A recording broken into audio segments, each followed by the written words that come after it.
mà mình thấy củi rồi bếp này cũng muốn hết rồi, nên nữa mình cũng phải tranh thủ đi lấy củi về mà nấu.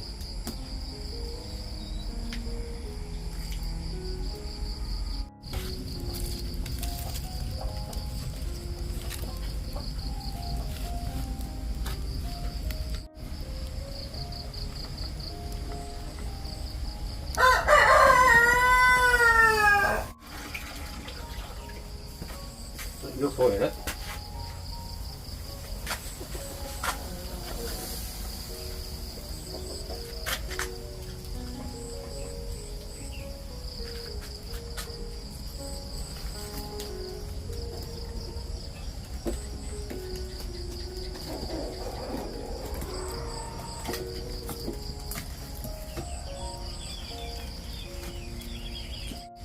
Mình cũng nhóm vào đây rồi cháu mèo nó sôi lên rồi đi lấy củi về luôn.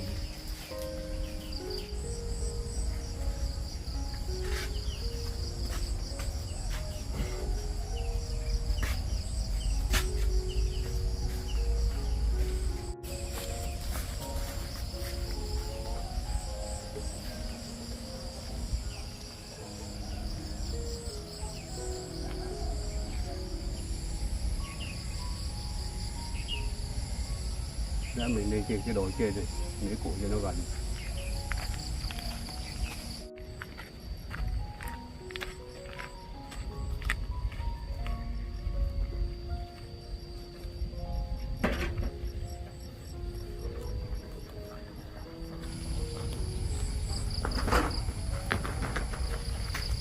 Duyên ơi, bố lên rừng kiếm ít củi đây.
này cũng có nhập nữa.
sắp về nhà rồi. Mặc dông này nó cao quá.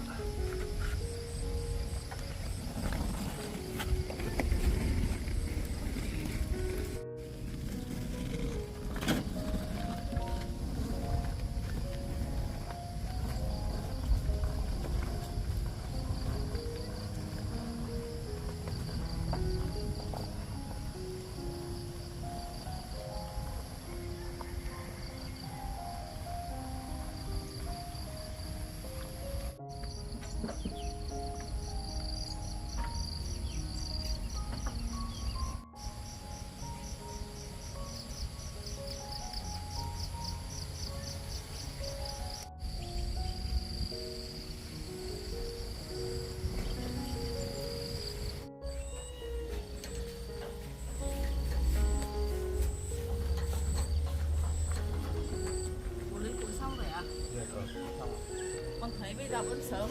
Bây giờ bố cứ ở nhà nhé. Con tranh thủ thay quần áo xong con đi thu hoạch một chút đây ạ. Đúng rồi.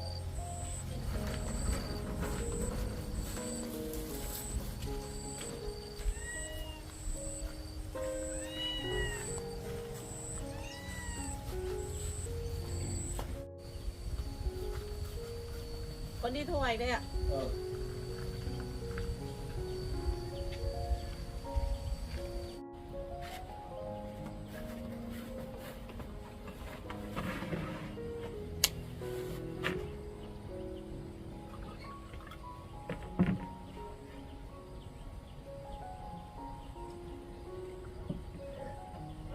Đêm qua vừa mưa xong, hôm nay mát trời, nước nó cũng mát, ở hồ cũng có nước đục thôi, nên cái cầu là được đấy. Thôi mình phải đi câu rồi, kiếm lấy bữa.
bây giờ cũng muộn, mình có phải nấu ăn.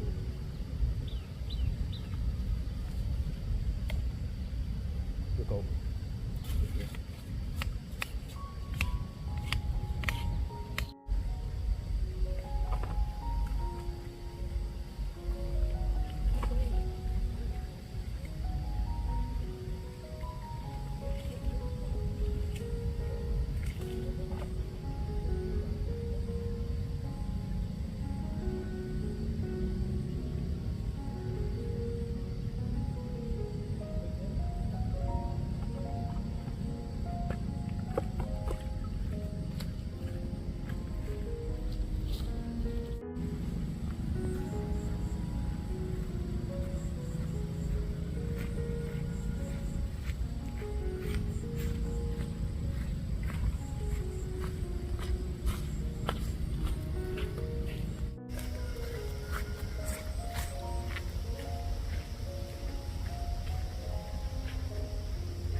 đấy à?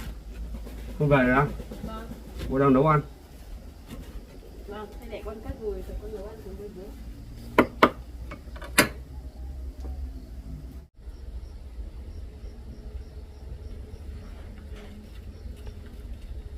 Bố đang nấu món gì vậy ạ? Hôm nay bố đi câu được mấy con cá, thế rồi về bố bảo là bố kho một nửa, còn một nửa bố nấu canh, may có rau thắn này ăn được rồi. Vậy ạ? Ừ. Thế mình nấu cá với rau sắn để nấu canh bố ạ? Ừ.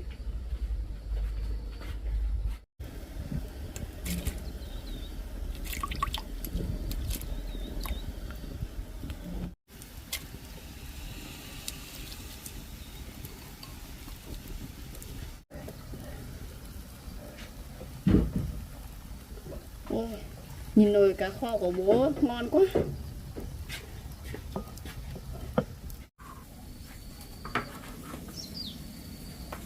Ôi, bố cứ vào trong nhà nghỉ ngơi đi, để đấy con dọn dẹp, lát nữa cá chín thì con thắp cơm bố con mình cùng ăn. Có để bố đi lấy mâm bát ra.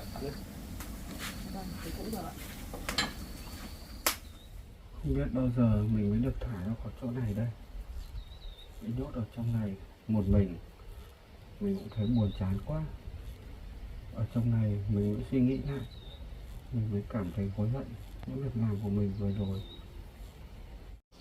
Mình nhớ lại những cái ngày mình đến nhà Sung giúp cậu ấy làm nhà, mình cảm thấy rất là vui vẻ, mà cậu ấy cũng giúp lại mình cảm thấy rất là vui. Nhưng bây giờ tại sao mình lại như thế này?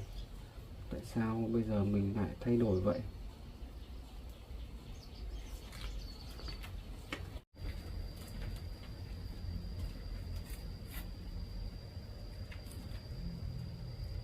Cậu định làm ngôi nhà này dài bao nhiêu?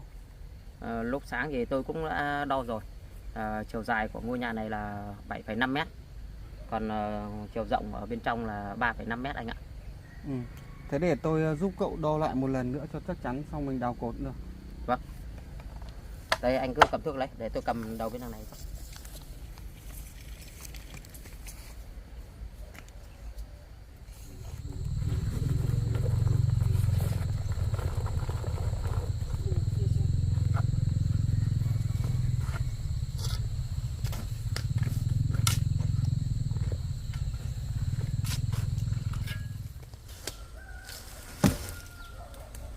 Đẩy được rồi đây anh ạ.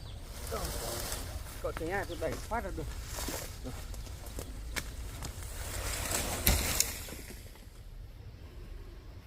Bây giờ thì mình thất bại thật rồi. Mình chẳng còn ai là bạn bè thân của mình nữa. Mình làm như vậy, không biết sau này gia đình họ có tha thứ cho mình không.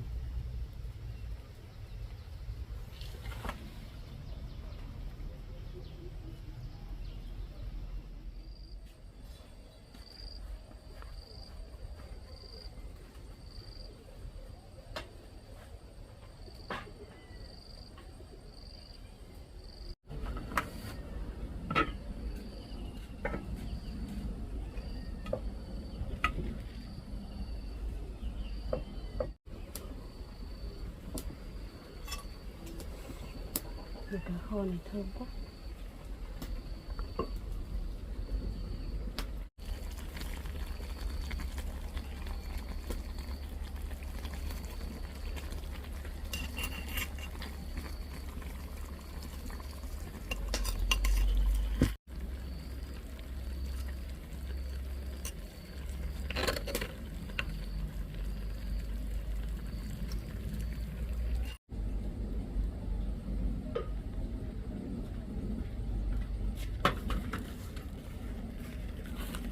Cá kho thơm quá bố ạ.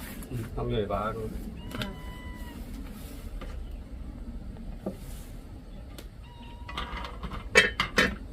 Không được bố ăn cơm. Ừ.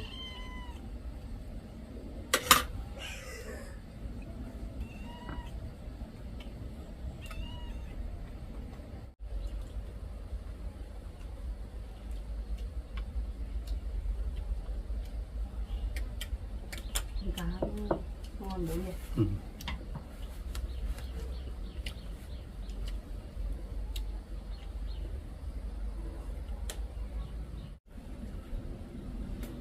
Bố câu cá ở đâu mà được nhiều vậy ạ? Bố cô ở dưới hồ ở dưới kia còn bố thấy nước đục nó dâng lên đấy là bố về bố đi câu. Vâng. Cá cũng ăn ngon thật. Mấy con cũng được mấy con. Có ai câu ở đấy không bố? Không có một người nữa. Họ ngồi bờ bên kia. Chắc là mới đêm qua mưa xong nên là hôm nay họ mới đi câu cá đấy bố ạ. Ừ. Bố ăn miếng thịt kho này đi. Không ăn gan đi.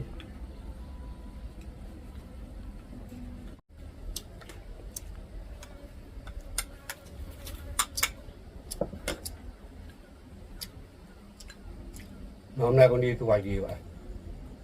Hôm nay con đi thu hoạch sắn đem ra chợ bán bố ạ. Về. Có dễ bán không? Sắn cũng bán đắt hàng bố ạ. Về. Vâng ạ.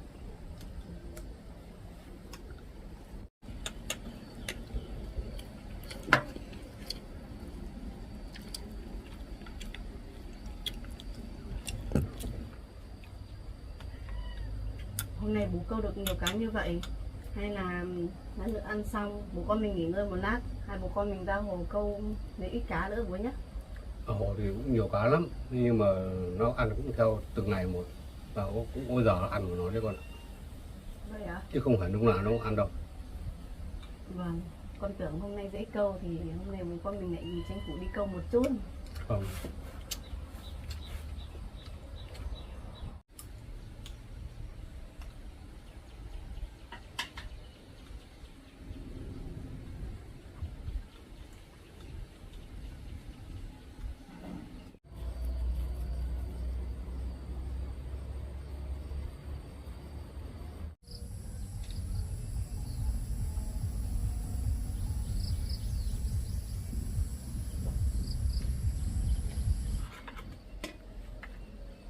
Cô dọn để bố cho chó nó.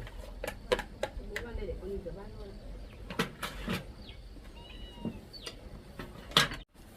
Miêu miêu miêu.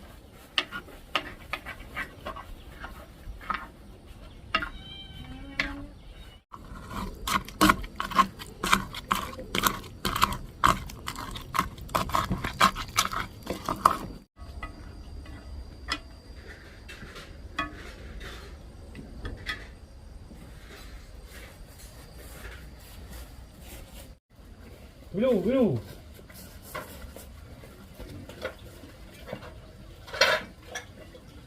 À, ui. Đây.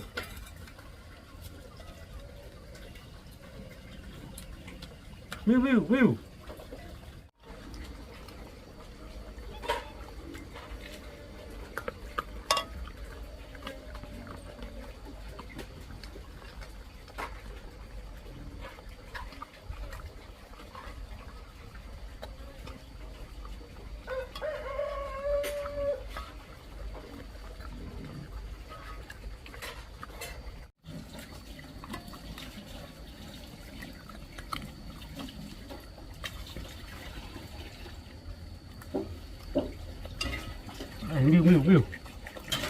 Viu ở đây.